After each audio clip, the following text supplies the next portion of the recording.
Frustration आणि frustration आणि depression दोन पॉइंट आपले राहिलेत त्या मॉडेलमधले. ते आपण आता नंतर घेऊ. आता आपण आधी सिग्मंड फ्रॉइड, कार्ल युंग आणि एडलर या तीन सायकोलॉजिस्ट आपल्याला काय आहेत की साधारणतः त्यांच्या थेरीज काय आहेत किंवा त्यांचं आपल्याला बऱ्यापैकी माहिती आहे. तर आपण आता सिग्मंड फ्रॉइड तर ह्यांच्यापासून काय करू, सुरुवात करू की ह्यांची काय थेरी होती ऍक्च्युली. तर आधी कोण आहे सिग्मंड फ्रॉइड, कोण आहेत किंवा त्यांनी सुरुवात कशी केली किंवा हा सिद्धांत कसा घेतला त्यांनी, तर त्यांच्याविषयी आपण माहिती बघ. त्यांनी काय केलं तर हे सिग्मंड जे फ्रॉइड आहेत त्यांनी साधारणतः सायको अनालिटिकल थेअरी मांडली. तर ती सायको अनालिटिकल थेअरी मांडली किंवा कशी सुरुवात झाली तर त्यांचं काय आहे की त्यांचं कुठं झालं, व्हिएन्ना इथे म्हणजे ऑस्ट्रिया म्हणून देश आहे, ऑस्ट्रेलिया नाही तर ऑस्ट्रिया नावाचा देश आहे. तिथं काय झालं की सिग्मंड फ्रॉइड यांचा काय झाला की जन्म झाला. आणि त्यांचा जन्म कधी झाला तर साधारणतः 6 सप्टेंबरच्या आसपास काहीतरी झाला. तर तिथं काय होतं की ते शिक्षण अगदी 16व्या वर्षीच ते युनिव्हर्सिटीमध्ये म्हणजे इतके हुशार होते की 16व्या वर्षीच ते युनिव्हर्सिटीमध्ये घेत आले. आणि तिथे काय झालं की त्यांचं जोसेफ ब्रॉयर म्हणून जे एक यशस्वी अनुभवी डॉक्टर होते.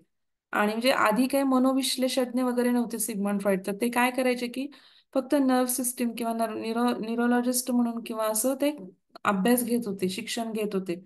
तर तिथे त्यांची कुणाशी ओळख झाली तर जोसेफ ब्रॉयर म्हणून काय आहेत की यशस्वी अनुभवी डॉक्टरांशी त्यांची एक ओळख झाली. आणि डॉक्टर ब्रॉयरने काय केलं की एकदा फ्राईडला काय केलं की आपल्या एका स्त्री रुग्णाची विलक्षण हकीकत सांगितली. त्यांनी काय सांगितलं की एक तरुण स्त्री जी आहे ती डॉक्टर ब्रॉयरकडे काय करायची की उपचारासाठी यायची.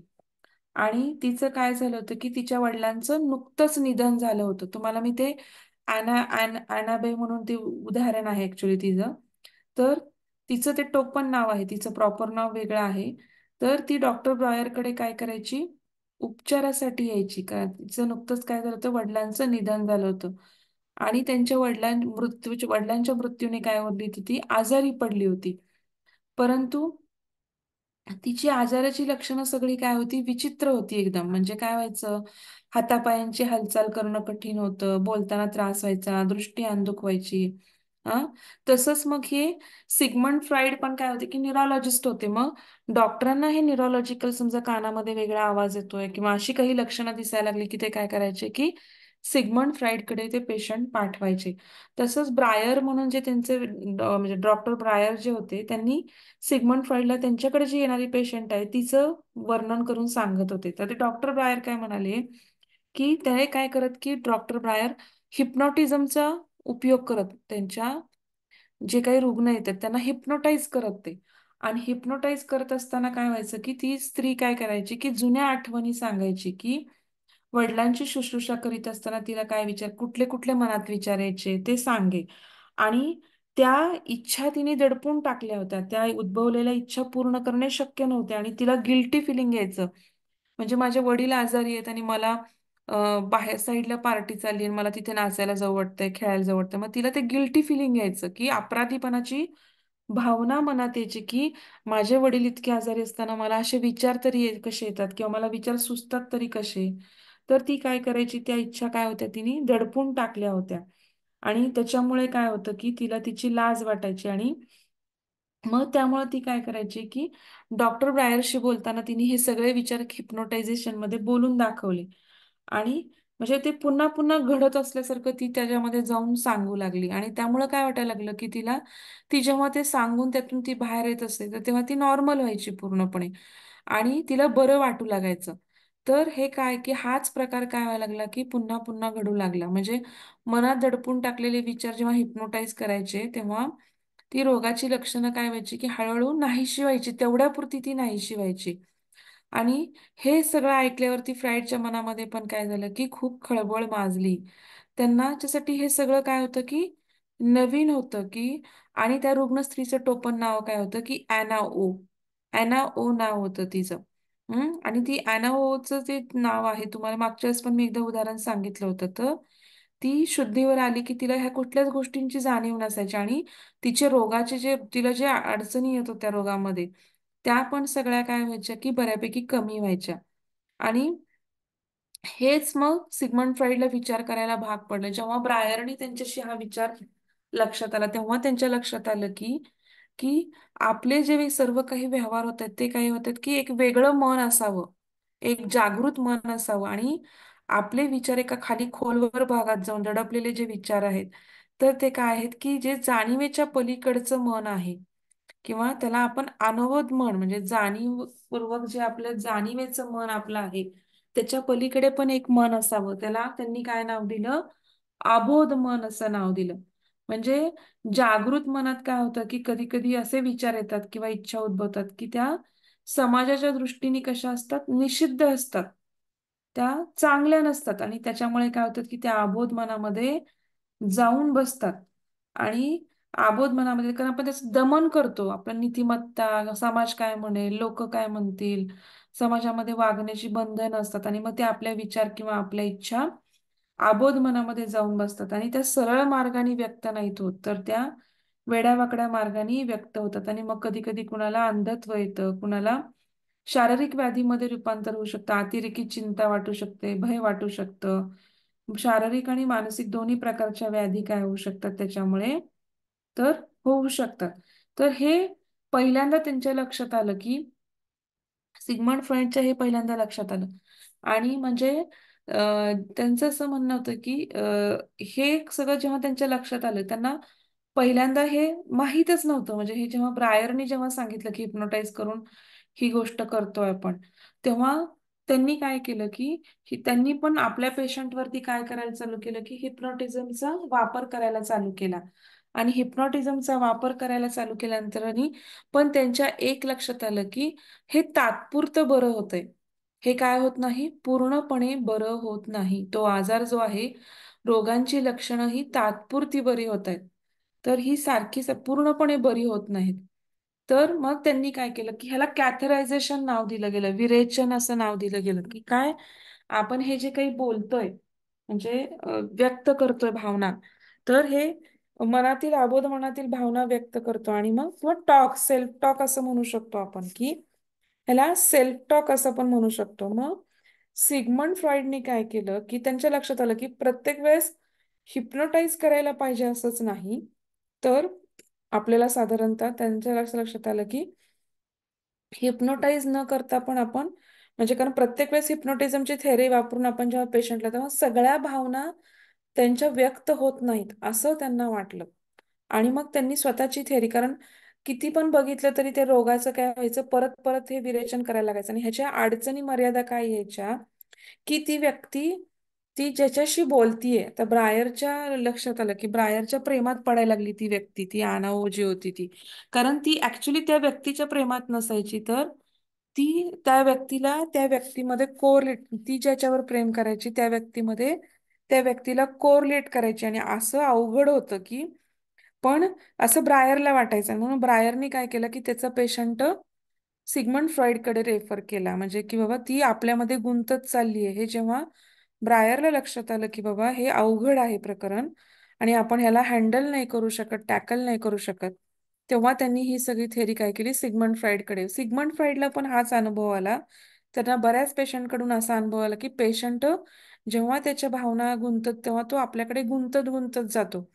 त्यांची जी एक पेशंट होती, ती काय डोरा नावाची, तर ती तर 3 महिने थेरपीला आली, आणि 3 महिन्यांनी थेरपीला आलीच नाही परत. तर तेव्हा लक्षात आलं, खूप खोल विचार केल्यावरती सिग्मंड फ्राईडला असं लक्षात आलं की ते स्वतः चेन स्मोकर होते.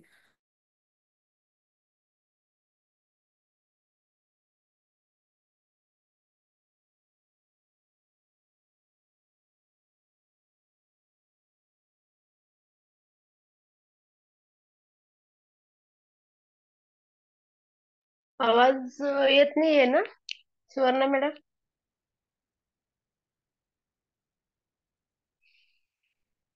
हो, आवाज प्रतिभा येत आवाज नाही. येतो तुम्हाला? हो, येत नाही, आवाज येत नाही.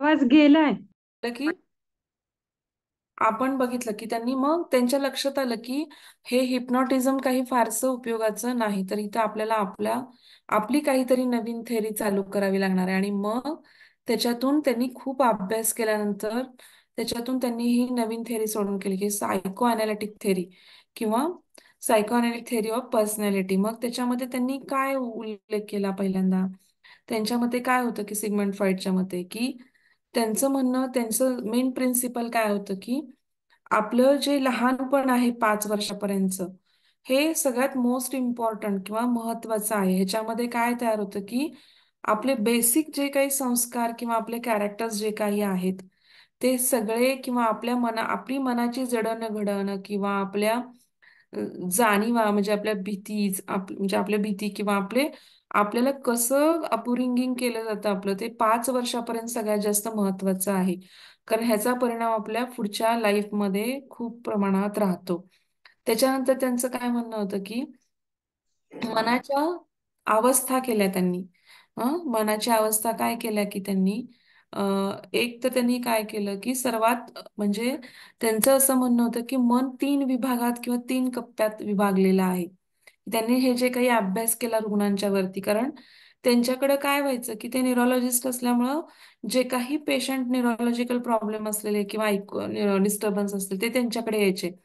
आणि तेव्हा त्यांना असं लक्षात आलं की इथे न्यूरोलॉजिकल तर काही प्रॉब्लेमच नाही फिजिकल, तर हा सगळा मानसिक, त्यांचा सगळ्यात जास्त अभ्यास उन्मादावरती, हिस्टेरियावरती त्यांनी ब्रायर आणि शॉन म्हणून 3 शास्त्रज्ञ होते. तर या तिघांनी मिळून पण त्याचा, आणि ते शॉन तर हिप्नोटिझम मध्ये सगळ्यात जास्त प्रसिद्ध हिप्नोटाइज करणे किंवा हिप्नोटायझम मधून पेशंटला बरं करणे याच्यामध्ये ह्या दोघांचा, ब्रायर्स आणि त्यांचा, त्याच्याकडून हे सिगमंड फ्रॉइडनी घेतलं होतं. पण सिगमंड फ्रॉइडला त्याचे मर्यादा कळून आल्या की काय काय प्रॉब्लेम येतात, की पेशंट गुंतत जातो, हिप्नोटाईजमुळे म्हणावं तसं पूर्ण व्यक्त होत नाहीत, आणि हिप्नोटाईजने पूर्ण बरे होत नाहीत, आणि काही भावना व्यक्तच होत नाहीत. मग त्याच्यामुळे त्यांनी स्वतःची पद्धती चालू केली. मग त्याच्यामध्ये त्यांनी थेरीमध्ये काय सांगितलं की आपले मनाचे 3 कप्पे आहेत. तर आता ह्या डायग्राम मध्ये तुम्ही इथं पाहू शकता. 1-2 मिनिटं मोठी डायग्राम दाखवते. तर हे आईसबर्गचं मॉडेल आहे, हिमनग म्हणतो, तुम्हाला माहितीये ना. आपल्याकडे हिमनग कसं असतं, वरती हिमनगाचा खूप कमी भाग दिसत असतो. हा, एकदम छोटाच भाग पण त्याच्यात तिप्पट भाग हा हिमनगाचा पाण्याखाली असतो. त्याच्यामुळे मोठमोठी जहाजं जाताना हिमनग बघितल्यानंतर हिमनगाला धडकायला जात नाहीत. तो वरचा एवढा एवढासा तर दिसतो की आपण त्याला धडकून ते निघून जाऊ शकतो, तसं नाही होत. तर त्या हिमनगाला, कारण तो जेवढा छोटा वर दिसतो त्याच्या तिप्पट प्रमाणामध्ये तो पाण्यामध्ये पण असतो, आणि त्याला तेवढं इझिली ओलांडून जाता येत नाही, तर त्याला राऊंड मारून निघून जातात पुढे. तर तसंच त्यांनी दाखवलं इथं बघा. इथं हा हिमनगाचा वरचा भाग म्हणजे काय की आपला कॉन्शियस म्हणजे जागृत अवस्था, आपली मनाची जी जागृत अवस्था आहे, तर त्याचा भाग किंवा कॉन्शियस माइंड आहे, तर ते म्हणजे जागृत अवस्था किंवा जाणीवेचं मन. आता तुमच्या लक्षात येतंय, आता विचार करा की माझंच उदाहरण घ्या आता, की मला एकाच वेळेस माझं सगळीकडे लक्ष आहे की मला तुमच्याशी बोलायचं आहे, लाईट गेली आहे, इंटरनेट नाहीये, तर त्याच्या वेळेस माझा हॉटस्पॉट चालू आहे, तर ते कमी पडेल असं म्हणून मी माझं एकाच वेळेस व्हिडिओ बंद ठेवलाय. त्याच्यानंतर मी प्रत्येक क्षणी स्लाइड बदलतीये तुमच्याशी बोलताना. तर ह्या सगळ्यांचा अवेअरनेस कोण करतं, तर जागृत मन करतं. ह्या सगळ्या गोष्टी पंख्याच्या आवाजाने कदाचित रेकॉर्डिंग मध्ये अडचण येईल म्हणून पंखा बंद करणे, उजेड व्यवस्थित आहे का पाहणे, हे सगळ्या गोष्टी माझं कुठलं मन करतंय, किंवा माझा आवाज तुमच्यापर्यंत व्यवस्थित पोहोचतोय का, हे सगळं कुठलं मन करतं, तर माझं हे कॉन्शियस माइंड. हे जे आईसबर्गचा वरचा भाग दिसतो ह्याला मेटाफोर म्हणजे उपमा देणे एखाद्या गोष्टीची. आपलं भारतीय तत्वज्ञानामध्ये पण संस्कृतमध्ये घ्या तुम्ही, काल रघुवंश पाहिलं पहिल्या टर्म मध्ये, तर तिथं किती उपमा वापरलेल्या आहेत. तर इथं तसंच यांनी उपमा वापरली की हा जो काही वरचा भाग आहे, हा कॉन्शियस जाणीवेचं मन, हे अगदी छोट्या प्रमाणात दिसतंय आपल्याला, पण त्याच्या दुप्पट प्रमाणामध्ये हा प्री कॉन्शियस माइंडचा भाग आणि सबकॉन्शियस माइंडचा हा, एवढा लाटेमधला हा जो भाग आहे हा प्री कॉन्शियस माइंडचा, आणि त्याच्या खालचा सगळा माइंड हा अनकॉन्शियस माइंडचा भाग आहे. मग मराठीमध्ये कॉन्शियस माइंडला काय नाव दिलं की जाणीवेचं मन किंवा जागृत मन. नंतर प्री कॉन्शियस माइंडला काय नाव दिलं त्यांनी की सुप्त मन, आणि अनकॉन्शियस माइंडला नाव दिलं त्यांनी अबोध मन. तर हे काय दिलं की सिगमंड फ्रॉइडच्या थेरीमध्ये त्यांनी काय दिलं की ही सगळी काय दिली आपल्याला, नावं दिली. मग त्यांनी कॉन्शियस माइंड किंवा जागृत मनाचं मी तुम्हाला आत्ताच उदाहरण दिलं की जागृत मन काय करतंय, तर जागृत मन काम काय करतंय की जे काही नॉर्मल आपल्या लाईफमध्ये दैनंदिन जीवनामध्ये ज्या काही ऍक्टिव्हिटीज घडतात किंवा जे काही होतं, तर त्याचं आपल्याला त्या गोष्टी करताना जाणीवेचं मन सगळ्यात जास्त उपयोगाला येतं किंवा जाणीवेचं मन ह्या सगळ्या गोष्टींचं काय करतं, सगळ्या गोष्टींना मदत करतं किंवा ते जास्त वापरलं जातं. त्याच्यानंतरचं दुसरं मन काय आहे की प्री कॉन्शियस माइंड आहे. हं? आता प्री कॉन्शियस माइंड म्हणजे काय? तुम्ही कधी बघितलंय का की आता तुम्ही एखाद्या कार्यक्रमात गेलाय आणि तुम्हाला अचानकपणे ऐकू येते का? ऐकू येते ना? हा. हो अचानकपणे काय येतोय. झालं? हा. अचानकपणे काय झालं की तुमचं म्हणजे तुम्हाला असं एखादी व्यक्ती दिसते की बाबा मला चेहरा आठवतो हिचा, पण मला हिचं नाव आठवत नाहीये किंवा मी इथं हिला कुठेतरी भेटले पण मला आठवत नाही की मी तिला कुठे भेटले. तर हे प्री कॉन्शियस माइंड काम करतं. तर हे काय काम करतं की स्मृती आपल्या ज्या आहेत त्या त्या मनामध्ये जाऊन दडतात की म्हणजे आपण जर त्या वेळेमध्ये त्या व्यक्तीचा आपल्याला संदर्भासहित अर्थ लागला किंवा त्या व्यक्तीशी आपण बोललो, मग हळूहळू बोलताना आपल्याला कळून चुकतं की आपण ह्या व्यक्तीला कुठे भेटलो. मग ते संदर्भासहित अर्थ आपल्याला त्या स्मृतीमध्ये असेल तर व्यवस्थितपणे किंवा ती आता तुम्ही कॉम्प्युटरमध्ये कसं करता की एखादी फाईल काढता तर तेव्हा ती फाईल त्या कॉम्प्युटरमध्ये कुठल्या डॉक्युमेंट्समध्ये आहे का का ती सी कंपार्टमेंटमध्ये डी कंपार्ट कुठं सेव्ह केली आहे हे सगळं आपण पाहतो आणि ती फाईल आपण तिथून डिडक्ट करतो. तसंच मेंदूचं काम आहे. आपल्याला ही स्मृती त्यावेळेस त्या ठिकाणी कुठल्या भागात कुठं कुठं हे आहे किंवा कुठं भेटली ती ताण दिल्यानंतर ती फाईल जर त्या ठिकाणी मेंदूला डिडक्ट करता आली किंवा सापडली तर आपल्याला त्या व्यक्तीचं नाव आठवतं, त्या व्यक्तीचं गाव आठवतं, त्या व्यक्तीला आपण कुठे भेटलो होतो आठवतं. तर हे काय थोडक्यात आपल्या सगळ्या स्मृती आपण असं म्हणू शकतो की आपल्या मेमरीज आपल्या ज्या ह्या सगळ्या मेमरीज किंवा आपल्या ज्या ह्या स्मृती आहेत आपल्याला तर ह्या सगळ्या काय आहेत की आपल्याला त्या भागामध्ये किंवा सबकॉन्शियस माइंडमध्ये असतात. त्याचप्रमाणे अजून काय सांगायचंय त्यांना की सॉरी प्री कॉन्शियस किंवा सबकॉन्शियस माइंडमध्ये म्हणू शकतो आपण. तर इथे काय असतं की सबकॉन्शियस माइंडमध्ये की त्याच्यामध्ये आता हे कॉन्शियस माइंड मी तुम्हाला मग असं सांगितलं त्याप्रमाणे त्यानंतर प्री कॉन्शियस किंवा सबकॉन्शियस माइंड मध्ये काय असतं की तुम्हाला अजून तुम्ही टेलिफोनचे नंबर्स किंवा एखाद्या गोष्टीचं आपण किंवा एखाद्या गोष्टीचे नंबर किंवा थॉट्स किंवा आपण हे सगळं ह्याच्यामध्ये हे करतो. दुसरं अजून एक उदाहरण देता येतं आपल्याला. तुम्ही सायकल चालवता.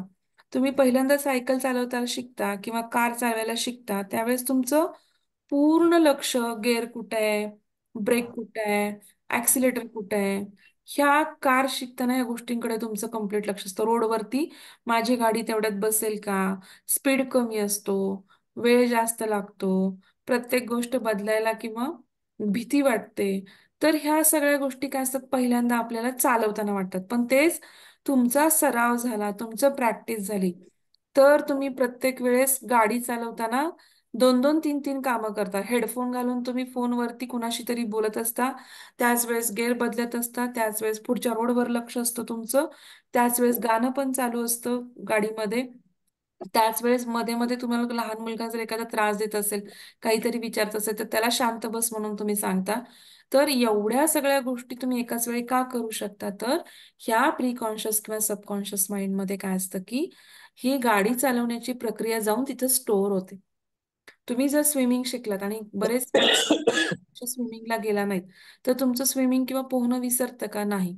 तर ती क्रिया ही सबकॉन्शियस माइंडमध्ये जाऊन सेव्ह होते. आणि ज्यावेळेस तुम्ही पोहायला जाता तेव्हाच ती फाईल डिडक्ट होते आणि तिथं तुम्ही पोहताना काय करावं लागतं, कसे हातपाय मारावे लागतात हे तुम्हाला आपोआपच सांगावं नाही लागत. तर तुम्ही आपोआपच करता. तर ही सबकॉन्शियस माइंडची शक्ती ही खूप मोठ्या प्रमाणात असते. जर तुम्ही म्हणजे याचं एक पुस्तक आहे the power of subconscious mind मराठीतही आहे आणि इंग्लिशमध्येही आहे. तर ते पॉवर ऑफ सबकॉन्शियस माइंड किंवा आपण योगनिद्रा ही जी वापरतो तर ह्या योगनिद्रेचा म्हणजे आपण फक्त जागृत अवस्थेमध्ये मेंदूचा 5%च भाग वापरतोय.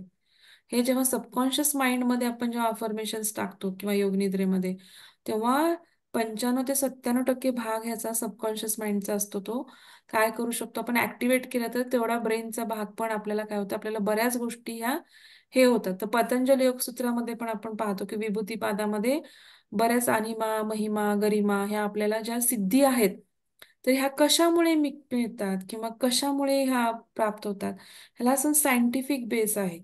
तर हे सबकॉन्शियस माइंड आपलं ऍक्टिव्हेट होतं किंवा आपलं कुंडलिनी शक्ती जागृत करताना आपण काय होतं की ह्या माइंडला आपण काय करतो किंवा ह्याला आपण काय होतं की ब्रेन मधल्या ह्या गोष्टी आपल्या ऍक्टिव्हेट होतात किंवा आपले सबकॉन्शियस माइंड ऍक्टिव्हेट होतं आणि आपल्याला बऱ्याच गोष्टींचं काय होतं की अवधी ज्ञान होतं किंवा आपल्याला गोष्टी प्राप्त होतात.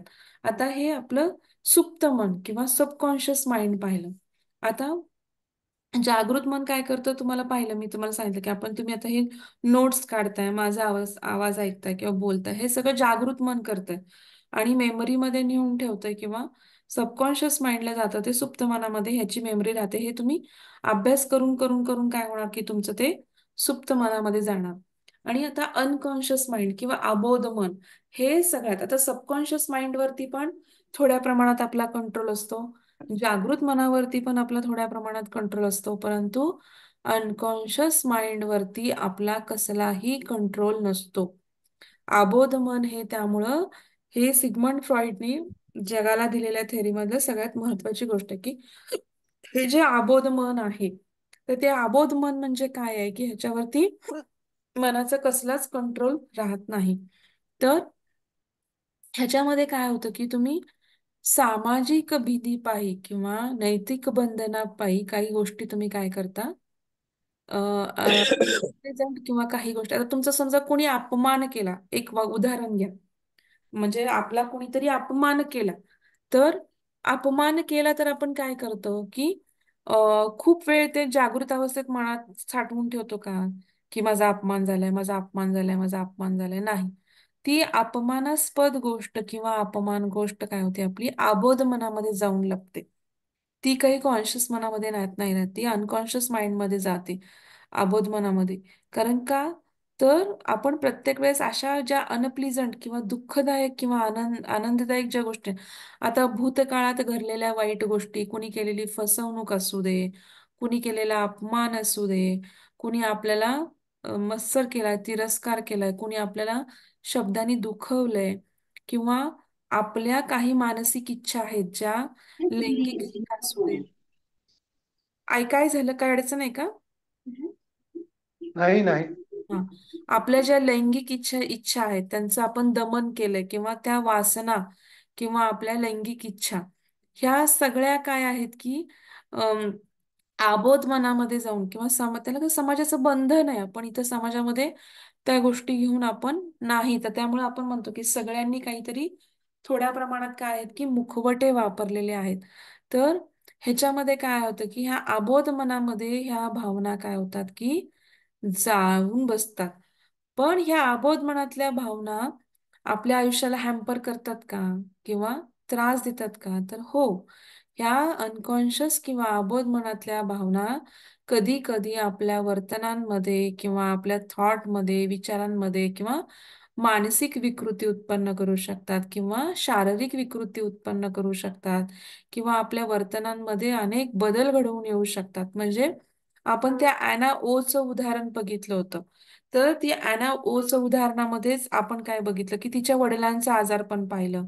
त्याच नंतर त्या अॅना ओला अजून एक विचार थटत असतो की तिचं नाव ऍक्च्युली बार्था पॅपेलियन का असं काहीतरी आहे, टोपण नाव अॅना ओ आहे आणि तिचं ओरिजिनल नाव बार्था पॅपेलियन असे. तर ती जी आहे तिनं कुत्र्याला पाणी पिताना बघितलं असतं आणि तिला ते खूप घृणास्पद वाटतं, तिरस्कारास्पद वाटतं, त्यामुळं खूप दिवस ती पाणी पित नसते. आणि जेव्हा ती हिप्नोटिसिस मध्ये जेव्हा हे सांगते, हे भावना जेव्हा ती शेअर करते, त्यावेळेस ती त्या भावनेतलं ती भावना अनुभवून त्यातनं बाहेर येते परत. मग त्यावेळेस ती गटा गटा पाणी पिते.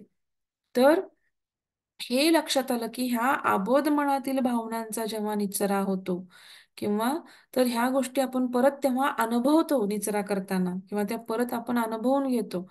तर ह्या गोष्टी तर बाहेर पडल्या की आपोआपच काय होतं की माणसांचे बरेच जे सायकोलॉजिकल विकार आहेत किंवा शारीरिक विकार आहेत ते कमी व्हायला मदत होते, कारण आपण भावनांचं दमन करतोय आणि त्या भावनांना आपण कशामध्ये नेऊन ठेवतोय, तर आपल्या दमन झालेल्या भावना काय आहेत की अबोध मनामध्ये जाऊन बसतात. सबकॉन्शियस माइंड मध्ये काय बसतं, तर सायकल चालवणे, आपण हे काही शिकतो, स्विमिंग करणे, फोर व्हीलर चालवणे, किंवा आपलं स्वयंपाक सुद्धा बघा तुम्ही, स्वयंपाक सुद्धा नंतर कधी कधी काही गोष्टी आपल्या स्पायनल लेवलला होतात. इतकं स्पीड येतं आपल्याला की आपण ते गोष्टी एकाच वेळेस गाणं चालू असतं, एकाच वेळेस आपण कुणाला काहीतरी सांगत असतो, एकाच वेळेस फोनवर बोलत असतो, त्याच वेळेस कांदा मळत असतो, त्याच वेळेस एका गॅसवर फोडणी ठेवलेली असते, दुसऱ्या गॅसवरती दूध तापायला ठेवलं असतं, तिसऱ्या गॅसवरती कुकर ठेवलेला असतो. तर आपण ज्या डेली लाईफमध्ये ज्या गोष्टी करतो त्या आपल्या, इव्हन तुमचं कार्यालयीन कामकाज असू दे, तुम्ही ऑफिसमध्ये एखाद्या काम करताय, तर तुमचं डेलीचं वर्क काय आहे हे तुम्हाला माहिती आहे, तुमचं रुटीन माहिती आहे. ते तुम्ही त्याच्यामध्ये काय झालेलं असतं, एकदम सक्रिय झालेलं असतं. कारण का, तर तुम्ही जे काही करता ते एकदम सबकॉन्शियस माइंडमध्ये जाऊन बसतं आणि मग तुम्हाला ती गोष्ट सहजपणे करणं काय होतं, शक्य होतं. आणि जागृत अवस्थेमध्ये मात्र आपण सगळ्या गोष्टींचं भान ठेवून काम करतो, की इथं काय करायचंय किंवा ह्याच्यानंतर काय करायचंय, बाबा मला काय करायचंय किंवा मला काय सांगायचंय. म्हणजे आता एखाद्या वेळेस माझं आता लेक्चर आहे समजा, तर माझं 3 ते 4 लेक्चर आहे, तर मला त्याच्यासाठी प्रिपेअर राहायचं, त्या वेळेत मला तिथे थांबायचंय, किंवा त्याच वेळेस मला माझ्या बाकीची घरातली कामं मी दुसऱ्या कुणाला तरी वाटून देऊ शकते किंवा करू शकते, किंवा मी बाकीच्या गोष्टींचं प्लॅनिंग करतं माझं जागृत अवस्थेत म्हण. आणि मग मग अनकॉन्शियस सबकॉन्शियस माइंडमध्ये किंवा हे काय होऊ शकतं की मेमरी पण आहेत, काही मेमरीमध्ये मग फोन नंबर्स आले, की आपण जे कंटिन्युअसली टेलिफोन नंबर वाटवतो, आता आपल्या नवऱ्यांचे फोन नंबर, मिस्टरांचे, आपल्या बहिणीचे फोन आपल्याला पाठ असतात बऱ्यापैकी. पूर्वी तर लोकांना बरेच नंबर पाठ असायचे, आता मोबाईल आल्यामुळे ते प्रमाण कमी झालं. परंतु पाढे म्हणा, आपण जे पाढे म्हणतो, मॅथमॅटिकल स्क्वेअर्स असतात, क्यूब्स असतात, काही गोष्टी संस्कृत श्लोक असतात, मराठी, तर हे गोष्टी काय करतो आपण त्या पाठांतराने किंवा याच्याने आपल्या सबकॉन्शियस माइंडमध्ये जाऊ बसतात आणि ते आपल्याला पाहिजे तेव्हा आपल्या त्या स्मृतीतून आपल्याला बाहेर काढता येतात. आता ह्यांनी हे 3 मनामध्ये काय केलं, सिगमंड फ्राईडनी सायकोअनालिटिकल थेअरी म्हणले. त्याच्या पुढे त्यांनी जाऊन काय सांगितलं, की आता हे आपण जे सुप्त मन किंवा हे जे बघितलं त्याच्याप्रमाणेच तसं त्यांनी काय सांगितलं, की दुसरी गोष्ट सांगितली, की ईद ईड ईड म्हणतो किंवा ईद म्हणतो आपण त्याला, इगो आणि सुपर इगो, हा, किंवा अहम आणि परमअहम. इगो म्हणजे अहम, सुपर इगो म्हणजे परमअहम, आणि ईदम, ईद, ईदम, ई लिहितो आपण त्याला, ईदम, ईद, आणि म्हणताना ईड पण म्हणू शकतो किंवा ईद पण म्हणू शकतो, म्हणजे थोडक्यात ईड उल्लेख करतात सगळेजण शक्यतो. तर हे कसं आहे, ईड काय काम करतं, तर आता इथे बघा, ईड मध्ये काय असतं, की हे प्लेजर प्रिन्सिपलवर काम करतं. प्लेजर म्हणजे काय, आनंद. म्हणजे मला आता समजा मला पाणी प्यायचंय, तर तहान लागली मला खूप, तर मग माझा ईद काय म्हणतो, बाई तुला तहान लागली, पटकन पाणी पी आणि आनंद घे. मला पाणीपुरी खावीशी वाटते, तर माझा ईड लगेच म्हणतो की बाई जा, पटकन पाणीपुरी खा.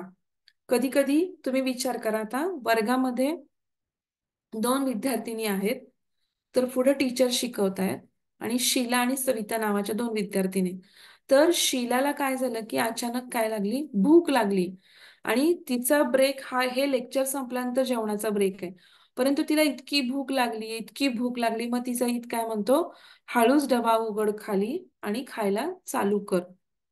हे डबा उघड आणि खायला, हळूच डबा उघड नाही, डबा उघड आणि खायला चालू कर, असा ईद म्हणतो. पण त्याच वेळेस सुपर इगो काय म्हणतो, तर किंवा परमअहम काय म्हणतो, तो एकदम आयडियोलॉजिस्ट असतो, तो एकदम आयडियल विचार करतो. परमअहम तो काय म्हणतो, की नको, लेक्चर चालू आहे, सर शिकवतायत वर्गामध्ये आणि हे योग्य नाही, तर तू थोडस कंट्रोल कर आणि अजिबात हे खाऊ नकोस. पण त्याच वेळेस दुसरं जो इगो असतो, तो ह्या दोघांचं काय करतो, इगो आणि आपलं सॉरी ईड आणि सुपर इगोचं काय करतो, तो दोघांचा समन्वय साधायचं काम करतो. खूप आयडियोलॉजिस्टिक आणि खूप प्लेजरेबल प्रिन्सिपल, असं टोकाच्या भूमिका आहेत दोघांच्या. तर त्या दोघांचाही विचार करून दोघांना समायोजितपणे एकत्र आणण्याचं काम करतो अहम किंवा आपला इगो काम करत असतो. तो काय म्हणतो, की बाई लेक्चर चालू आहे, तू डबा तर खाऊ शकत नाही, पण त्यावेळेस जर समजा तुझ्या ह्याच्यामध्ये थोडेसे ग्लुकोज किंवा चॉकलेट आहे एखादं, तर ते पटकन तू चघळू शकतेस. हम्म. तर त्याच्यामुळे तुझं भूक पण भागेल, त्यावेळेस तू तेवढ्यापुरती तुला एनर्जी पण मिळेल. असं मधला समन्वय इगो साधत असतो. आता मी हे तुम्हाला सांगितलं. मॅडम, ईद, इगो आणि सुपर इगोचे मराठीत नाव सांगा परत. हा. इदम, अहम आणि परमहम. इदम, इदमचं नाव अहम. ईद ईद ईद ईडचं नाव इदम आहे. आपण हो. जे ईड म्हणतो ते इदम आहे. इगो म्हणजे अहम. मराठी नोट्स पाठवणारच आहे मी तुम्हाला. बर इगो बर म्हणजे बर. अहम आणि सुपर इगो म्हणजे परमअहम. परम परम अहम. हा. ते मॅडम ठीक. आयडेंटिटी असं आयडी आहे ना? हा, आयडी आहे ते.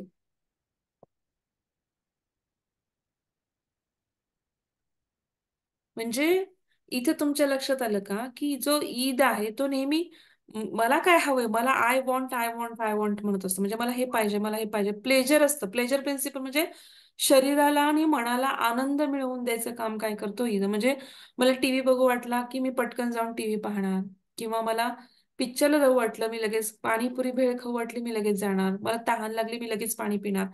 मग अशा वेळेस ते म्हणजे आता तुम्ही एक उदाहरण घ्या की समजा एका बसमध्ये 50 साधारणतः काय आहेत की प्रवासी आहेत, आणि त्याच्यामध्ये एका आता माझ्याकडे थोडंच पाणी आहे. अगदी मला स्वतःला पुरेल एवढंच पाणी आहे. बाकीच्यांच्याकडे पण तशा प्रमाणात थोडं थोडंच पाणी आहे. समजा मग एखादा पाण्या वाचून तिथे बसमध्ये तडफडतोय किंवा पाणी पाणी करतो, तर त्यावेळेस तुम्हाला तेवढी पाण्याची गरज नाहीये. मग अशा वेळेस तुमचा परमअहम इगो काय करतो, तर ईद काय म्हणतो, तुझ्याकडे थोडंच पाणी आहे, तर तुला परत पाणी लागलं तर तुला पाणी नाहीये तर तू, आणि इथून पुढे आपल्याला 2 तास प्रवास करायचाय तर तुला परत पाणी मिळणार नाही, तर तू हे पाणी देऊ नको. असं कोण म्हणतं, तर ईड किंवा इदम म्हणतो. त्याच वेळेस सुपर इगो काय म्हणतो, पण तुला आता सध्या पाण्याची गरज नाही, तुझी तहान भागलेली आहे, तुला लगेच काही तहान लागलेली नाहीये, त्याच्या वाचून तुझं सध्या तरी काही अडत नाहीये, तर तो पाण्या वाचून तडफडतोय तर तू पाणी देणं हे तुझं कर्तव्य आहे, असं आपल्याला परमअहम म्हणत असतो. मग त्याच वेळेस इगो काय करतो की बाबा परिस्थिती काय आहे आणि काय केलं पाहिजे, तर प्लीजरेबल ईडला तो थोड्या वेळापुरता गप्प बसवतो, आणि मग काय करतो की त्यातील तो प्रवासी त्या तहानलेल्या प्रवासाला थोडं का पाणी असेल आपण आपल्याकडचं पाणी देतो, किंवा बाकीचे प्रवासी एखाद्या प्रवाशाने पाणी दिलंय म्हणून बस शांत बसतात, किंवा ते जर पाणी पडलं तर दुसरा पण आपली बॉटल काढून दुसऱ्या पाणी त्याला देऊ शकतो. असं होतं. तर हे पाहिलं तुम्ही की कसं असतं की म्हणजे ह्या सगळ्यांचा समन्वय साधायचं काम कोण करतं, की इगो करतो. तुम्हाला तिघांचं काम कळलं का, इदम, अहम आणि सुपर इगो. थोडक्यात काय, तर ह्या दोघांना बॅलन्स करायचं काम काय करतो की इगो करतो. आता इगो काय करतो की वास्तववादी तत्वावरती इगो काम करतो नेहमी. तो नेहमी काय करतो की रियालिटी काय आहे, प्रॅक्टिकली लाईफमध्ये वास्तववादी जीवनामध्ये काय प्रकले, आणि त्याच्यानुसार तो मार्ग काढतो. आणि तो काय करतो की दोघांचा समन्वय साधतो, आणि तो त्याच्यातून काहीतरी मार्ग किंवा स्ट्रॅटेजीज किंवा प्लॅनिंग करतो एखाद्या गोष्टीचा. आणि त्याच्यामध्ये काय असते की ट्रिमेंडस काय असतात की सायकिक एनर्जी असते, मानसिक ऊर्जा, किंवा खूप मोठ्या प्रमाणामध्ये ट्रिमेंडस अमाऊंट ते समायोजन मध्ये किंवा ह्याच्यामध्ये तो हे करतो. आणि ज्या वेळेस गप्प बसवायचं त्यावेळेस तो ईदला गप्प बसवतो. ज्यावेळेस आता समजा तुम्हाला आईस्क्रीम खायची इच्छा झाली आणि तुम्ही बरेच दिवस आईस्क्रीम खाल्लेलं नाहीये, तर अशा वेळेस ईद तर म्हणत असतो आईस्क्रीम खा आईस्क्रीम खा, आणि सुपर इगो म्हणत असतो नाही तुझं वजन वाढतंय तुझं वजन वाढतंय तर तू खाऊ नको. मग अशा वेळेस काही वेळेस इगो ईदला जिंकू देतो. कारण का, तर त्यावेळेस तो म्हणतो की 3 महिने झालं तू खाल्लेलं नाही, ठीक आहे बाबा, थोडासा आनंद घे, किंवा खूप वेळ दाबलं तर त्याचा परिणाम रूपांतर वेगळ्या गोष्टीमध्ये होऊ शकतं. तर थोड्या वेळासाठी का होईना मग तू कमी साखरेचं किंवा कमी अमाऊंटचं आईस्क्रीम खा, पण खा.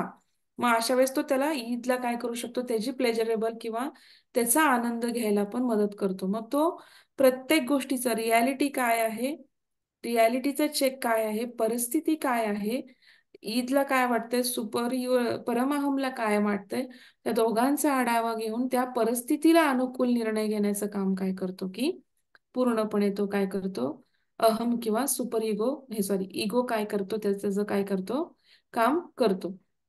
आणि त्याच्या उलट काय आहे आता सुपर इगोचं काय की नेहमी इथिकल किंवा परफेक्शन प्रिन्सिपल, म्हणजे सगळ्यात उदात्तीकरण, विचारांचं उदात्तीकरण असतं परमाहममध्ये. तो नेहमी त्याचे तत्व किंवा व्हॅल्यूज किंवा त्याचे तत्व जी असतात ते किंवा त्याचे जे संस्कार आहेत ते किंवा असतात मोठ्या प्रमाणामध्ये किंवा एकदम चांगल्या दर्जाचे किंवा चांगल्या क्वालिटीचे असतात. आता तुम्ही लक्षात घ्या की आपण जे बघितलं की साधारणतः मगाशी आपण कॉन्शियस माइंड, सबकॉन्शियस माइंड आणि अबोध मन बघितलं. तर अबोध मनामध्ये कसं असतं की साधारणतः आपण जे संस्कार आपल्याला लहानपणापासून घडतात, म्हणजे की आपण बघा, तुम्ही देवाचं मंदिर दिसलं की आपण लगेचच हात जोडतो बाहेरूनच, किंवा ख्रिश्चन असणारी लोक काय करतात की लगेच त्यांचा हात असा क्रॉस करण्याकडे जातो.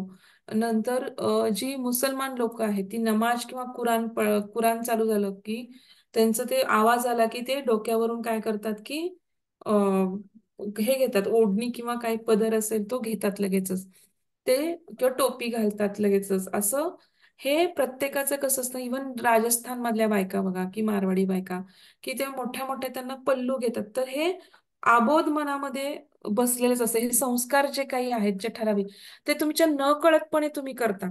ते तुमच्याकडून घडून येत नाही. ते तुम्हाला आता समजा तुम्हाला म्हणलं कुणी गाडीतून येताना तुम्ही म्हणजे बारामती ते पुणे प्रवास केलाय आणि तुम्हाला रस्त्यामध्ये काय काय तुम्ही केलं ते सांगा, तर तुम्ही महत्वाच्या ठराविक गोष्टी तुम्ही सहजपणे केलेल्या गोष्टी सांगणार नाही. सहजपणे केलेल्या गोष्टी ह्या म्हणजे तुम्हाला जेजुरीला म्हणजे खंडोबारायाचं मंदिर दिसलं, मग तुम्ही तिथे असं लांबूनच हे केलं, असल्या गोष्टी तुम्ही नाही सांगणार. कारण का, तर त्या आबोध मनामध्ये झालेल्या गोष्टी त्या सहजपणे घडून जातात. त्या आपल्या लक्षातही येत नाहीत, सहजपणे घडून जातात. तसंच कसं आहे सुपर इगो मध्ये कसं आहे की इथं पण कसं आहे की इथं व्हॅल्यूज किंवा तुमचे मोरल्स आहेत ते काय आहेत की सगळ्यात महत्वाचं त्यांच्या व्हॅल्यू किंवा मोरल्स इथे सुपर परमाहम मध्ये असतात. आणि ह्याच्यामध्ये सारखा कंटिन्युअसली काय असतो की संघर्ष चालू असतो. म्हणजे ईद मध्ये बघा, इथं डायग्राम मध्ये बघा, ईद काय म्हणतो, मला आय वॉन्ट दॅट राईट नाव. ईद काय म्हणतो, मला आता लगेचच्या लगेचच ती वस्तू पाहिजे किंवा ती वस्तू हवी आहे. म्हणजे तो अगदी लहान मुलासारखा आहे. ईद जो आहे तो एकदम लहान मुलं, बालक अवस्था कशी असते, किती हट्टी असतं, ते विचार करत नाही आई आजारी आहे, तिला त्रास होतोय, मग तिच्या अंगावर आपण खेळून, त्याच्या लक्षात येत नाही. ते मला आई हवी आहे म्हणजे हवी आहे, मग तिच्या अंगावर जाऊन पडणार, तिच्या अंगावर जाऊन खेळणार, ते काही त्या गोष्टीचा विचार करणार नाही. तर तसं मला आता हवंय, हे खेळणं हवंय, तर हट्टीपणाचा प्रकार म्हणतो तसं की आय वॉन्ट दॅट राईट नाव. तसं इदम तसा लहान मुलांसारखा असतो. आणि सुपर इगो एकदम तात्विक असतो की मला की अगदी व्हॅल्यूज किंवा इथिक्स स्पष्ट, जे काही तत्वज्ञान आहे, जे काही योग्य आहे तेच परमाहम मध्ये असतं नेहमी. म्हणजे थोडक्यामध्ये काय, तर जे काही चांगली लोक विचार करतात ते सगळं परमाहम मध्ये असतं, की त्या गोष्टी त्या परमाहम मध्ये असतात. सगळ्या गोष्ट देण्याकडे कल असणं, मदत करणे, हिंसा न करणे किंवा हे सगळ्या परम गोष्टी काय असतात सुपर इगोकडे असतात.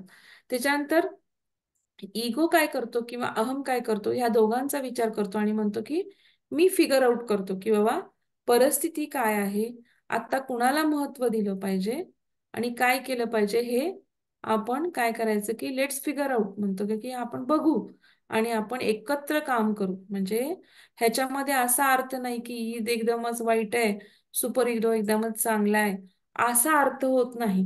कधी कधी तुम्हाला तुमच्या इच्छांची पूर्तता करावीशी वाटते किंवा त्याच्यामुळे काय होतं की तुमचे चांगले हार्मोन्स स्त्रवतात. तुमचे सेरोटोनिन किंवा आनंदाचे जे हार्मोन आहेत किंवा हं तर हे काय होतं की ते स्त्रवतात तिथे.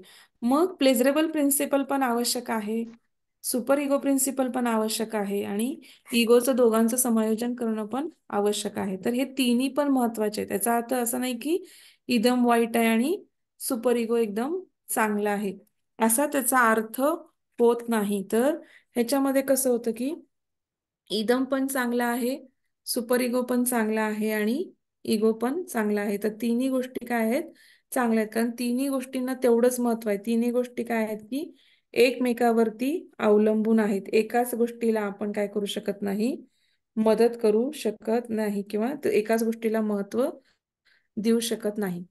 तर आता अजून आपण काय पाहणार आहोत की ह्याच्यामध्ये जे इदम अहम आणि परम अहम जे आपण पाहिले त्याच्यानंतर काय आहेत की ह्या सगळ्या गोष्टींमध्ये पुढं त्यांनी जे संरक्षण यंत्रणा पण सांगितल्या. सिग्मंड फ्रॉइडनी काय सांगितल्यात की 7 प्रकारच्या संरक्षण यंत्रणा सांगितल्या. तर ह्या संरक्षण यंत्रणा जरा मोठ्या आहेत, आपण पुढच्या ह्याच्यात बघू. आता आपण काय घेऊ की त्यांनी ज्या डेव्हलपमेंटल स्टेजेस सांगितल्यात, तर त्या डेव्हलपमेंटल स्टेजेसमध्ये काय येतं, तर त्या डेव्हलपमेंटल स्टेजेस आपण पाहणार आहोत आता ह्याच्या पुढे. तर त्या डेव्हलपमेंटल स्टेजेसमध्ये येतं की त्यांनी वयाच्या वैकसिक जे आता विकासाचे जे स्टेजेस ऑफ सायकोलॉजिकल डेव्हलपमेंटमध्ये म्हणजे विकासाच्या मनोलैंगिक अवस्था. कारण तुम्ही बघा की सिग्मंड फ्रॉइडचं सगळ्यात जास्त म्हणणं होतं की त्याला बऱ्याच जणांनी विरोध केला त्याच्या विचारांना, पण त्याचं सगळं म्हणणं होतं की सगळ्या गोष्टी लैंगिक गोष्टींपाशी येऊन थांबतात. बरेच जणांचं लैंगिक गोष्टीचं दमन होतं किंवा लैंगिक गोष्टी लोक काय करतात की दमन करतात, आणि त्याच्यामुळेच काय होतं की प्रत्येक गोष्टीमुळं लैंगिक गोष्टींमुळं काय होतं की अबोध मनामध्ये जाऊन बसल्यामुळं बरेच विकार किंवा बऱ्याच विकृती निर्माण होतात. आणि त्यामुळे त्यांनी सरळ असं लिहिताना पण ज्या अवस्था सांगितल्या, डेव्हलपमेंटल स्टेप सांगितल्या, त्याला त्यांनी सायकोसेक्शुअल म्हणजे काय मनोलैंगिक अवस्था असंच नाव दिलं. आणि त्या मनोलैंगिक अवस्थामध्ये आपण जे बघणार आहोत ती पहिली अवस्था काय, विकासाची मनोलैंगिक अवस्था काय, तर त्याच्यामध्ये त्यांनी पहिली अवस्था कुठली सांगितली, तर ओरल स्टेज. ओरल स्टेजमध्ये त्यांनी काय सांगितलं की साधारणतः की जेव्हा आपण जन्मतो, जन्मल्यापासून ते 18व्या महिन्यापर्यंत, तर ह्याच्यामध्ये काय आहे की त्यांचं म्हणणं आहे की प्रत्येक बाळ काय करतं की प्रत्येक गोष्ट काय असतं की कामवासना भागवण्यासाठी किंवा ती वस्तू हे करण्यासाठी काय करतं, ते कुठलीही वस्तू चोखून बघतं. आता ह्या वयामध्ये काही म्हणायचं कारण नाही, पण त्यांनी असं सांगितलं की ह्या अवस्थेमध्ये पण काय असतं की कामोद्दीपक केंद्र असतं, असं सिग्मंड फ्रॉइडला म्हणायचं. त्यालाच मौखिक अवस्था किंवा ओरल स्टेज असं म्हटलेलं आहे त्यांनी. आणि हे कामवासना भागवण्याचं केंद्र म्हणजे तोंड असतं. आणि ह्यामध्ये काय असतं की कुठलीही वस्तू दिली की ते मुलगा काय करतो, तोंडात घेऊन चोखत राहतो.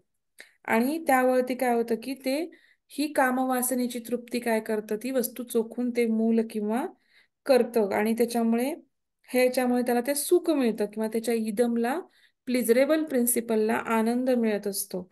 आणि समजा हे जर त्याला मिळालं नाही किंवा किंवा ह्याची खूप आसक्ती राहिली, चोखण्याची अवस्था काही काही मुलामध्ये बोट चोखण्याची, अंगठ चोखण्याची अवस्था 5 वर्षापर्यंत असते किंवा, तर ही आसक्ती जर निर्माण झाली त्यांच्यामध्ये, तर पुढील जीवनामध्ये त्या व्यक्तीमध्ये धूम्रपान, मद्यसेवन, अधिक आहार, शिवागाळी करणे किंवा खूप बोलणे ही लक्षणे दिसून येतात.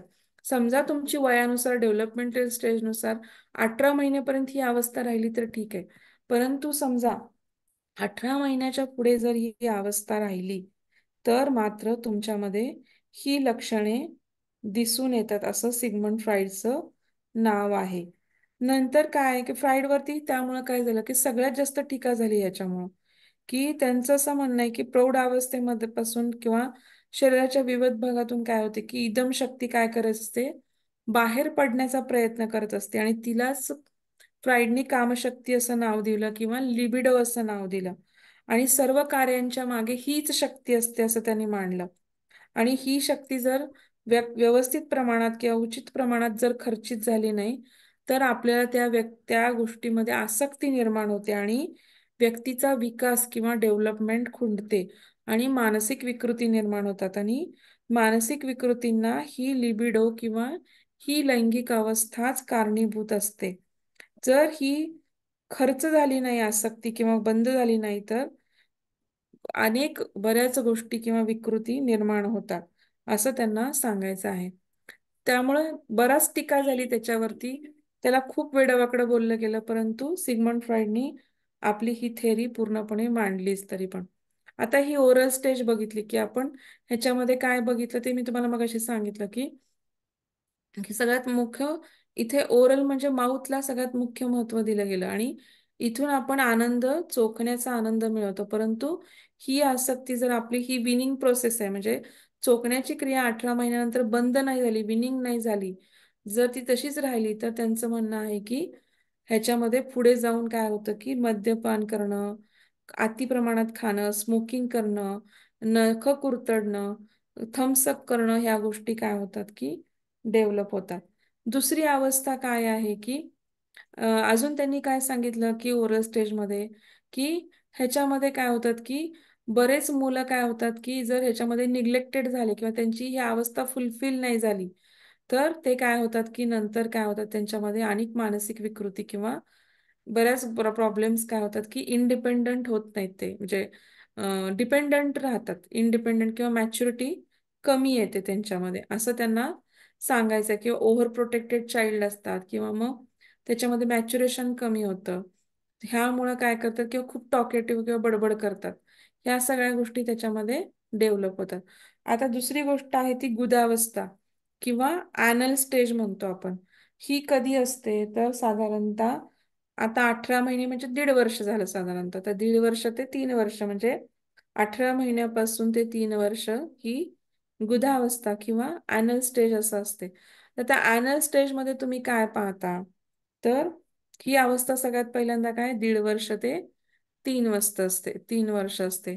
आणि फ्रॉडचं म्हणणं काय आहे की आपण ह्याच्यामध्ये काय असतो की या अवस्थेमध्ये गुदद्वार किंवा आपलं ॲनस हे काय असतं, त्याचं प्रतिकात्मक आहे की काम गुदद्वार हे कामुक क्षेत्राचं प्रतीक आहे. म्हणजे इथे त्यांनी काय सांगितलं की ब्लॅडर आणि गुदद्वार साधारणतः हे दोघांना त्यांनी त्याच्यामध्ये घेतलेलं आहे. पण मुख्यतः त्यांनी ॲनलला घेतलेलं आहे, ॲनसला घेतलं. या वयामध्ये काय होतात की आई वडील काय करतात, त्यांनी तसं का म्हटलं की या वयामध्ये आई वडील मुलांना काय करतात, पॉटीचं ट्रेनिंग देतात किंवा टॉयलेट कसं करायचं किंवा वॉशरूममध्ये जाऊन त्यांना उभा करणे, त्यांना नेणे, त्यांना टॉयलेट आल्यानंतर साधारणतः 2 तासांनी त्यांना बाथरूमला नेणे, 3-4 तासांनी सकाळच्या अर्ली मॉर्निंग उठल्यावर संडासला नेणे. तर ह्या गोष्टी काय करतं, टॉयलेट ट्रेनिंग आई वडील द्यायला लागतात आणि मूल काय करतं, स्वतःच्या शौचावरती किंवा आपल्या युरिनवरती काय करतं, रोखायला किंवा कंट्रोल करायला शिकू लागतं किंवा ह्या वयामध्ये त्याला काय करतं, ट्रेनिंग मिळतं आणि ह्याचं त्याला काय होतं, सुख प्राप्त होतं. पण समजा बाथरूम स्वच्छ नाहीये किंवा पालक अ, एवढे शिस्तप्रिय नाहीत किंवा तिथं जाऊन त्याला टॉयलेट ट्रेनिंग देत नाहीयेत व्यवस्थित, तर अशा वेळेस काय होतं की ते मूल काय होतं की गबाळ किंवा बेशिस्त होतं. कारण त्याला ते प्लेजरेबल नाहीये वॉशरूम किंवा त्याला ते अस्वस्थ वाटेल, तर तो जाणार नाही परत. तर अशामुळे तो गबाळा किंवा आई वडीलच ट्रेनिंग नाही देत आहेत, तर त्याच्या वेळेस पण त्याला ते मूल गबाळ किंवा बेशिस्त होतं. परंतु समजा आई वडील जर अतिशिस्तप्रिय असतील, कंटिन्युअसली त्याला अर्ध्या अर्ध्या तासांनी, पाऊण पाऊण तासांनी जर वॉशरूमला नेत असतील, तर काय होतं, हळूहळू पुढे जाऊन ते मूल काय होतं, हट्टी किंवा काय होतं की दुराग्रही बनतं. हट्टी आणि दुराग्रही बनतं. का बनतं, तर खूप अतिशिस्तप्रिय असल्यामुळे. मग थोडक्यात काय, तर ह्याचा मध्यम मार्ग की जे व्यवस्थितपणे बाबा 3-3 तासांनी किंवा 2.5 तासांनी वॉशरूमला किंवा युरिनला नेतील किंवा त्याच्या साधारणतः त्याच्या 2-3 महिन्याच्या किंवा हे आपल्या 1.5 वर्षाच्या कालावधीमध्ये आपल्याला लक्षात येतं की तो कधी शी करतो, कधी शू करतो. साधारणतः त्या वेळेस आपण जर नेऊन त्याला उभा केलं, तर आपण त्याला पॉटी ट्रेनिंग काय करू शकतो, देऊ शकतो. जर ही अवस्था मी तुम्हाला सांगितलं की ते शिस्तप्रिय असतील तर काय होतील, अतिशिस्तप्रिय असतील तर काय होतील किंवा हे सगळं आपण काय पाहिलं, आपण त्याच्यामध्ये साधारणतः पाहिलं. मग आता आपल्याला दुसरी अवस्था काय असते की शिश्न अवस्था म्हणतो आपण याला. मराठीमध्ये काय म्हणायचं, इंग्लिशमध्ये फॅलिक स्टेज किंवा फॅलिक स्टेज असं म्हणू शकतो आपण. आणि मराठीमध्ये त्याला काय म्हणायचं की शिश्न अवस्था.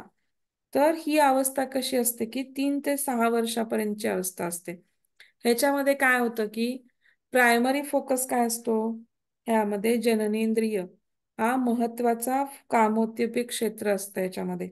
आणि ह्या जननेंद्रियांना स्पर्श करून मुलं काय करतात की सुख प्राप्त करतात. म्हणून 3 ते 6 वयामधली मुलं काय करतात, सारखी जननेंद्रियांना आपल्याला हात लावताना आढळतात. आणि त्यांच्या मते काय की याच वयामध्ये मुलांमध्ये मुलींमध्ये दोन कॉम्प्लेक्स तयार होतात. फॅलिक स्टेजमध्ये कळलं का तुम्हाला काय होतं की ह्याच्यामध्ये मुख्य जननेंद्रिय कामोद्दीपक अवस्थेचं किंवा क्षेत्र असतात आणि मुलं काय करतात की ह्या वेळेस ह्या अवयवांना हात लावतात सारखा मग त्यावेळेस काय होतं की म्हणून त्यांचं म्हणणं आहे की ह्यामध्ये ते कामोद्दीपक क्षेत्र असावं आणि त्यांच्यामध्ये दोन मूल आणि मुलगी म्हणजे जेंडर ह्याच्यामध्ये आहे की मुलगा आणि मुलगीमध्ये वेगवेगळे कॉम्प्लेक्सेस तयार होतात. तर त्याला काय म्हणलेलं आहे की एक ऑडिपस कॉम्प्लेक्स आणि दुसरा इलेक्ट्रा कॉम्प्लेक्स तयार होतो. ऑडिपस कॉम्प्लेक्स हा मुलामध्ये असतो तर इलेक्ट्रा कॉम्प्लेक्स हा मुलीमध्ये असतो. हा ऑडिपस कॉम्प्लेक्स मुलांमध्ये तर इलेक्ट्रा कॉम्प्लेक्स कोणामध्ये असतो? मुलींमध्ये असतो. म्हणजे बघा आता 3 ते 6 वयामध्ये काय होतं की मुलांना आईविषयीच आपल्या पेरेंट विषयीच मुलांना आईविषयी काय वाटतं? लैंगिक आकर्षण निर्माण होतं आणि वडील काय वाटायला लागतात? प्रतिस्पर्धी वाटायला लागतात.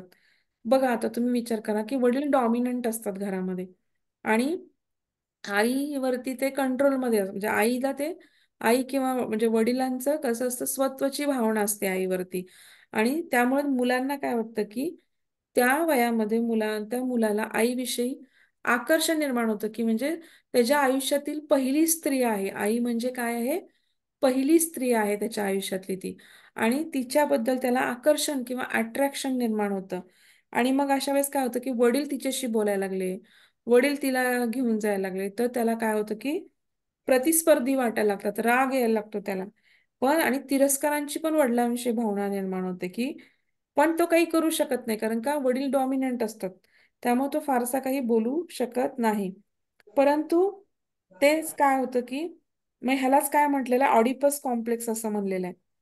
पण आणि ह्याचं समजा हे जर नीट प्रमाणात विनिंग झालं नाही, ह्या आकर्षणाचं नीट प्रमाणात विनिंग झालं नाही तर मोठेपणी पण काय होतं की वडील आणि मुलांचं पटत नाही आणि 3 ते 6 वर्षामध्ये मुलाला जसं आईविषयी लैंगिक आकर्षण वाटतं आणि त्याला वडिलांची भीती असते की बाबा हे आकर्षण आपण व्यक्त केलं तर वडील आपल्याला मारतील म्हणून तो आपल्या वडिलांच्या आनंदामध्येच काय करतो? आपला आनंद मानतो किंवा आपलं सुख बघतो. त्यालाच आपण आता नंतर त्या पहिल्या म्हणलं ना तुम्हाला 8 मेथड त्यालाच तादात्मीकरण असं म्हणतात. तर त्या पद्धतीतली तादात्मीकरण पद्धत इथं वापरली जाते आणि ह्यालाच काय म्हणायचं? ऑडिपस कॉम्प्लेक्स असं म्हणतो आणि ऑडिपस कॉम्प्लेक्स म्हणतो आपण. आता मुलींमध्ये काय होतं? तर मुलींना काय होतं? वडिलांच्या विषयी लैंगिक आकर्षण वाटायला लागतं आणि मुलीला वडील कारण ते तिच्या आयुष्यातले पहिले पुरुष असतात आणि मुलीला काय वाटतं की तिला त्याच्याविषयी लैंगिक आकर्षण निर्माण व्हायला लागतं आणि जर तिने ते आकर्षण व्यक्त केलं तर आईकडून मार बसेल म्हणून ती काय करते? आपल्या आईच्या सुखात आपलं सुख मानते आणि ह्याला काय म्हणतंय? इलेक्ट्रा कॉम्प्लेक्स असं म्हणतात. कळलं का? मुलांमध्ये काय असतो? ऑडिपस कॉम्प्लेक्स असतो आणि मुलींमध्ये काय असतो? इलेक्ट्रा कॉम्प्लेक्स आणि हा 3 ते 6 वर्षामध्ये फ्लॅलिक स्टेजेस किंवा कारण थोडक्यात काय इथून काय होतं मुलांना लैंगिक भावना निर्माण होतात किंवा लैंगिक भावना निर्माण होत नाहीत असं म्हणू शकत नाही. तर सेक्शुअली किंवा मुलगा कोण, मुलगी कोण किंवा मुलग्यामध्ये काही फरक आहे का, मुलीमध्ये काही थोडेसे त्यांना थोडंसं कळायला लागतं. जेनेटिक डिस्क्रिमिनेशन किंवा थोडंसं इथून कळायला सुरुवात होते थोड्या प्रमाणात. नंतर चौथी अवस्था पुढचं लेक्चर आहे का? हो आहे. हो मॅडम. आलेत का कोण घेणार आहे ते? नाही आले. बरं मग आपण आलेत एवढे आलेत आलेत हा आलेत मॅडम. बरं ठीक आहे आपण इथे स्टॉप करू. पुढच्या वेळेस त्यात काय अडचण नाही ना? हो काही अडचण नाही. Okay thank you.